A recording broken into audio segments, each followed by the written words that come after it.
Well, thank you everyone for this is great. Thank you everyone for having me here today. I will be sharing a few slides with you. I look forward to talking to you about. I'll touch on the value proposition. I'll get there, but I'm going to take it a little bit broader and really talk about external engagement success and bringing that into education and connecting that to some of the topics of the course around, of course, AI, teaching in AI and entrepreneurship. Let me just pull up my slides. Just bear with me just for 1 second. Okay, there we go. So as I said, setting up for external engagement success in education with a focus on the value proposition or the value we provide to our partners. And that's actually what we're going to start off with. I think it's maybe just one acknowledgement of why we're even talking about this. There has been a lot of research on, of course, skills needs for the future. We talk about 21st century skills. We talk about moving away from teaching solely knowledge and focus more, of course, on a competency-based approach. We're talking about the fact that, as identified by EIT in the European Institute of Innovation and Technology, we have a huge demand for millions of jobs in deep tech over the coming years, and we have a massive skills gap there. How do we address these things? And I think one thing we all are aware of, and we should all realize, is we're never going to address these things if we're going to continue doing what we have done over the last 20 or 30 or 40 years. It's also not in the nature of universities to continue to do what we have done. The nature of universities is to innovate and explore and try new things. Explore by bringing in new technologies into our classroom, bringing in new approaches in our teaching, but also bringing external stakeholders into our university domain, or bringing what we're doing in the classroom out into the external environment, into the domain of new startups, into the domain of large industry stakeholders that we might be working with, or public stakeholders just as well. But I think foremost is investing in skills is necessary, and collaboration is part of that to prepare the future of work. Generally, when we talk about university business collaboration, people immediately see the challenges, but we actually also have a lot of things in common. And maybe I just wanted to start with that, is like, why are we talking about this? Why is it important? And what does each party wants to get out of this? So here on the slide, it is listed business versus academics. Academics being researchers, as well as lecturers, educators, in some countries also referred to as faculty, and business being any type of stakeholder. But their need, and in many countries at the moment, there is a huge shortage of talent. Their need is, for example, talent for prospective employment. Also, they have very high hiring and training costs and retention costs. One of the biggest complaints coming out of industry is once the graduates come out of university, they're not ready actually for the job we are looking to provide to them. We need to reskill, upskill, or change their, continue to train them. They're not ready to join the workforce. They're also looking to improve, of course, the skills of current employees and their innovation capabilities, either through the talent itself or through research capabilities. Whereas academics are looking for furthering their industry linkage, new research and teaching possibilities, access to research, a positive reputation and image, but maybe most importantly, they're looking for the employability of their graduates. We've run a lot of the things that I'll be showing you today is coming from research studies. I myself have a background in research, and we take a very much of an evidence-based approach to all our work. And we've run large-scale surveys, and when we surveyed academics in terms of what is the top 3 reasons for working with industry, 2 of them are related to impact of their research and addressing societal challenges, and the other one is ensuring the employability of their graduates, of the students that they teach. That's why you joined, what people became an academic in the first place. It's actually not, and this is very often what people actually tend to focus on. We tend to focus on the financial benefits, but it's actually not on the monetary motivations. Those are, as you'd say, insignificant. They don't really matter. It's more about, from a business perspective, also partly about the social responsibility. And as I said, the focus on the capabilities, either access to new graduates and ensuring they have the right skills or right competencies, so knowledge, skills, and attitudes that we require, and the improved innovation capacity. Whereas from the academics perspective, again, from their end, they didn't become an academic to make a ton of money.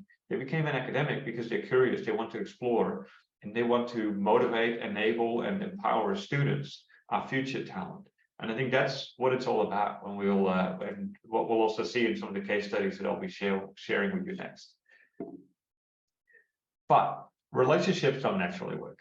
Sometimes we look at each other from the perspective of the evil business person who's just in it for the money, as I said, and the crazy academic, the scientist exploring in the lab, or the person who doesn't really understand us and we don't understand each other. And this is often due to a misalignment of expectations. And this is where value proposition becomes really important. We tend to sometimes focus too much on what I want, what we want, rather than what we collectively want, what the other party wants out of this as well, and what the students want out of this as well. Ensuring that we're aligned and that we manage those expectations is really important. Also, the risk profile. We're talking about entrepreneurship here today. It's not a topic that everyone feels comfortable with, and not everyone has those entrepreneurial skills in terms of their thinking and acting. But it's also about things like time orientation. When do you need something to be done? What is the timeline we're working on? And in academia, we tend to work on different timelines. I've submitted a paper a few weeks ago. The review deadline is in November. If I get any feedback on it and need to make some improvements, I'll have a few months to do that. Then I'll submit it again. Probably the time that paper will get published is in a year from now, a year and a half from now. That's a whole different timeline than wanting to or needing something to be done tomorrow or next week. It's about the mindset, the goals, and also our attitude towards rules, and maybe sometimes not breaking the rules, but bending the rules and finding creative solutions to our problems. Okay, but what guarantees success? So I already said, it's really important to talk about that value proposition and the value we provide to all the different parties involved. From our angle, it all starts, and our research has shown this over and over again, it all starts with rebuilding relationship. It's all about the people involved in these relationships. It's about that relationship and the relationship building, the creation of mutual trust, vision, and goals, and the commitment. That's where all of this actually starts. Because if we talk to each other, we can understand each other. And without understanding, it's the same actually in any other type of field. It's also not just about relationship. It's the same when you want to start a new business. You first need to understand your market. You need to understand your customers, or you need to understand your partners. Who am I actually working with? What are their pains and what are the gains that they're looking for? And what are the solutions that I can provide? What are the pain relievers, talking from a value proposition canvas perspective, what are the pain relievers that I provide? And talking to the other party, talking to our partners, talking to our customers, that's exactly what allows us to build that trust and to make sure that we build a relationship where we are looking for that mutual beneficial element of it. As I said, it's all coming from research. These are the results when we surveyed around about 20 different potential facilitators of engagement. And we surveyed we got 17,400 responses. And it didn't matter. We've done this study all across the globe. It's not just a European study or a particular geographical context. Every time, over and over again, we see the same thing. If you want to work together, you need to build that relationship, and you need to understand, you need to trust each other. But you also need the right skills. So that's the relationship part. But you also need the right skills. As I said, we take a research-based approach towards this. So we've done a lot of work on what kind of skills do we actually need in order to collaborate and to engage externally? What kind of skills do we need to span the boundaries of our university and create more startups, create more spin-offs, or engage industry into our education? And we created a competency profile of what we call a boundary spanning champion, those that span the boundaries of our institutions. I just wanted to share with you some insights of that in terms of what are the different types of skills and the different types of characteristics that we're talking about. I think at the heart, at the center of this, sits entrepreneurial thinking and acting, but surrounded by it sits what we refer to, all of these refer to as mastery. So we're talking about strategy and vision, collaboration, negotiation, resource acquisition and mobilization, knowledge transfer, engagement and processes, and a partner understanding. I'm just going to use a few minutes just to quickly run through what we actually understand by this, what that actually means. What does it mean when we say partner understanding, or what does it mean when we say strategy and vision, for example? So when we talk about strategy and vision, it's about the, and I'm not going to read out all the sentences. I'm pretty sure this will be provided to you afterwards, so you can have a look at this more closely later on. But I just wanted to focus on some of these keywords. It's about the application of existing knowledge, but also developing an image and developing a clear and consistent vision of what we want our relationship to be like. And you can turn it into a €5 million, dollar, whatever kind of currency you want to use, research collaboration. But just as well, a small engagement in terms of education, it's really important to have a vision. What are we looking to get out of this? Okay, I'm looking to get my vision out of this collaboration can be that I want to make sure that 80% of my students find a job within 6 months, or I want to make sure of my students that I create 5 startups per year out of my curriculum, whatever that may be. And when we talk about collaboration, we're looking at who to approach, evaluating knowledge, the value of the ability to value knowledge, exploiting your network, and creating relationships. Entrepreneurial thinking and acting is really about leveraging those opportunities, thinking more creatively and originally, explain something in an attractive way, and support others in their entrepreneurial activity. Understanding our partners, and I'll deep dive into this in the next few slides. Understanding our partners is really important. And that's, again, coming back to that value proposition and the value we provide to our partners and the value they provide back to us, and understanding and aligning that. And being able to navigate different languages, cultures, and different motivations. Then there is a knowledge transfer and engagement processes element to it, which is more on the regulatory side. We were looking at IP regulations, innovation processes, understanding the human resource processes within industry, as well as the educational processes within our own institutions. What are the rules of engagement, let's say, within changing our curriculum to align it better to industry needs? Then there is a bit around resource acquisition and mobilization. The ability to do that can be acquiring grants, can be finding sponsors, can be negotiating contracts with your counterparts. And there we go in terms of the negotiations. Also negotiating trade-offs and reasonable goals, and identifying and securing that collaboration. As I said, a lot of content on one slide, but we'll share this with you later on after today's session.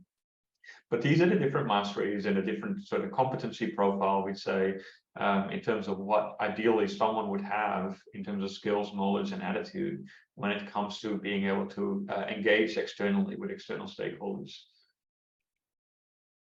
But as we said, the most important thing is investing in skills with industry and to facilitate that collaboration. So I just wanted to provide you with a few examples of what that collaboration could look like, because far often we tend to make that a lot bigger and more complicated than it tends to be. So I just wanted to start out with a few small examples.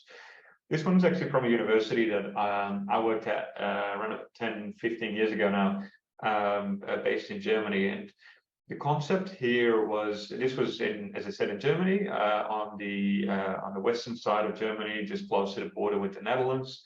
And there was a lot of family-owned enterprises in that region.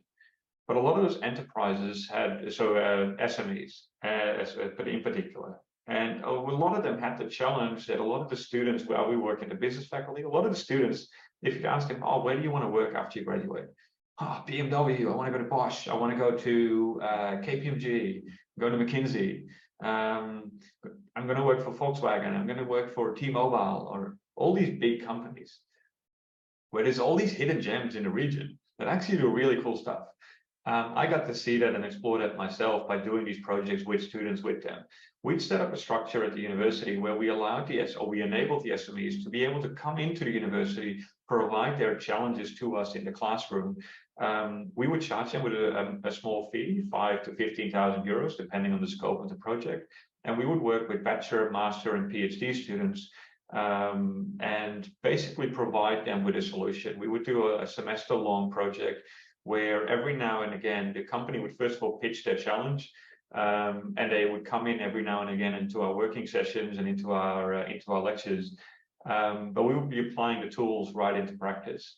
And for that modest fee, the SMEs got out of it, they got the results which were presented back to them by the students. The students got a bunch of new skills. They got the opportunity to present. They got the opportunity to apply their skills and attitudes and knowledge into practice. And the PhD students, through that, let's say the 5,000 euros, they had a bit of travel funds to travel to conferences and circumvent maybe the bureaucratic barriers that can exist within a university in terms of accessing resources. But most importantly, the students also got employment. We've this company Egerplus, they do very complex installations when it comes to installing plumbing in existing metropolitan regions, and they work all across the globe. No one had ever heard of them. They were unable to hire students from the university previously. But since then, I think I was involved in a few of these projects. And after I think the second or third one, I started to run into former students. They took up an internship there, or they took up employment. So they got access to new talent, which was valued far higher than the 5,000 euros they would pay for that project. It's going to speed up and talk to you about a few other case studies here. So this one is from the Technical University Eindhoven. It's an innovation space. It's an open community which brings together interdisciplinary student teams, so from across the different departments of the university, and also they are working on real-life challenges right into while they have access to a prototyping facility. So these can be challenges thrown over by either industry partners or societal stakeholders, and supervised by academic staff, including, again, PhD students. They try to basically develop solutions, practical solutions to it as part of their curriculum. Another approach towards this, and this is where university industry engagement is not just working with industry, actually. It is also about applying that in through maybe a student startup. This is an entrepreneurship internship program. It's from the SEED program from the Institute Mines Business School in France, located just outside of Paris. And what they do is the students basically do a 12-month internship in their own company. They get an office in the school's incubator. They still go to class. They've got seminars, master classes, and workshops that they have access to get mentoring through the incubator from both academic staff, experts, as well as entrepreneurs. And the 12 months is fully credited, so it's really part of their curriculum. During that time, they're being evaluated. It's on the basis of course, not just the progress and success of their company, but the activities that they undertake. So an internal entrepreneurship internship program, if you like. The Games Academy from the Breda University of Applied Sciences, one of the leading institutions when it comes to game development, is working with having students run activities and work in simulated studios, really specialized and personalized learning pathways, working with the international game industry, building learning communities and clubs within their institution. And picking that up and maybe building out something bigger is an example from Clemson University at ICAR, which is a program where students join. It's a 2-year degree program, and upon the start of their degree, up until the remainder of the 2 years, students start by building a car. That's the final product, and they build that entire car. So they have to look at it from a design perspective, from a financial perspective. They have to look at it from an engineering perspective. These are engineering students in the end, and they end up putting the car, their graduation project is putting the car out on the racetrack. And they're going to race those cars, and that's against each other, of course, in that competition. The projects are sponsored by Toyota, Honda, General Motors, any other big car company that you can think of. They provide parts and materials and funding for actually undertaking this project. But it's really during the 2 years, it's really applying the learning immediately into practice. It's building as you go and looking at it from all the different angles. Again, an interdisciplinary approach towards education. Then the last example I wanted to provide before wrapping up and leaving you with a few messages on the end. The last example I want to provide is from Animal Logic. You, again, talking about hidden gems. If you're like me, I at least never heard of Animal Logic before, but they're the company that sits behind some of the largest Hollywood productions when it comes to animations. They've worked on, for example, Happy Feet, Lego, Great Gatsby, and I don't know, a few hundred other large-scale productions that you might have seen in the movie theaters or Netflix or HBO or any other channel. But what they do, so Animal Logic originally, they work a lot with Hollywood. That's where the movie industry is primarily based. That's where most of the revenue sits. But they come out of New South Wales and Sydney, Australia. And they have a strong collaboration with UTS. What they do is they have collaboratively, so Animal Logic said we have a desperate need of talent. That we're not getting the right students coming out of the university. So what they did is they basically built a collaboration, and Animal Logic set up a design studio right next to the university. And students come in to the design studio either as a 3-month graduate certificate or a full master program, and they can even do PhDs. And they don't actually go to courses per se. They apply their learning into practice. They're basically working, their entire degree program is working as you go, starting off maybe with fiction projects and then working your way into actual practical projects. They're working for clients, and students have contributed to some of these large productions themselves as well. It's really industry linked, but most importantly, industry led. And this is, I think, also shows that if we as in universities, if we don't change, then someone else is going to come in and either help us change or they're going to take over. And I think this, however, is a really positive example of how that collaboration can actually work, of bringing education and real world, let's say the employed world, closer together. Arno, we need to go close in a little. Yeah, exactly. This one more slide. The next, maybe the most important thing is what can you actually do? Because some of these examples are really big. You go like, oh, I can't develop that today or tomorrow. But then others, as I said, some are really smaller projects. And I think I just wanted to maybe really bring us down to where do we actually start? And I think it's really about the common ground, aligning the mutual interest, but also starting out small. Rather than developing something big immediately, let's start out small and create something bite-sized that we can actually chew off, as we'd say. Identifying the barriers, but also and reducing or eliminating them. But if you can't, just find a way around them. And taking time to understand each other's motivation, being clear on what each party wants to achieve out of this, really, again, that value proposition. Agree upon objectives and success measures, invest time in the relationship, and find support or provide support. And focus less on our own benefits and more on the mutual benefits. That is in the end what it is about, because it is about the value provided to all partners or all stakeholders involved and affected by our engagement. Think about the pains you relieve from others and the gains that you provide as part of that. I hope that the case studies that I've provided to you today and some of those insights are helpful as part of your approach towards developing approaches towards bringing entrepreneurship into AI teaching. If you want my slides or want to know anything else about UIN, you have the contact details right here. And happy to take any further questions if there are any from the audience. Thank you.